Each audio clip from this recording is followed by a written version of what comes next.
जगाचं लक्ष पाकिस्तानमध्ये होत असलेल्या इराण आणि अमेरिकामधील जी सीज फायरची मीटिंग होणार होती याकडे होतं.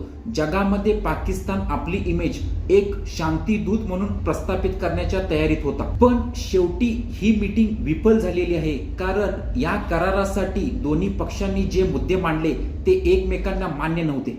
म्हणून शेवटी नाराजीने दोन्ही देशाचे प्रतिनिधी त्यांच्या देशाला परत निघून गेले. पण जाताना अमेरिकेचे उपराष्ट्रपती JD व्हॅन्स यांनी एका पत्रकार परिषदेमध्ये सांगितलं, हा करार झाला नाही यामुळे अमेरिका आणि इराणला नुकसान होणार आहे. पण हे नुकसान फक्त या दोन्ही देशांनाच नाही तर संपूर्ण जगाला होणार आहे, कारण स्ट्रेट ऑफ हॉर्मुझ अजून देखील बंद आहे. युद्ध सुरुवात होऊन 40 दिवसांपेक्षा जास्तचा कालावधी झाला. इतके दिवस देश त्यांच्याकडे जो नैसर्गिक गॅस आणि कच्च्या तेलाचा साठा होता त्याचा वापर करत होते.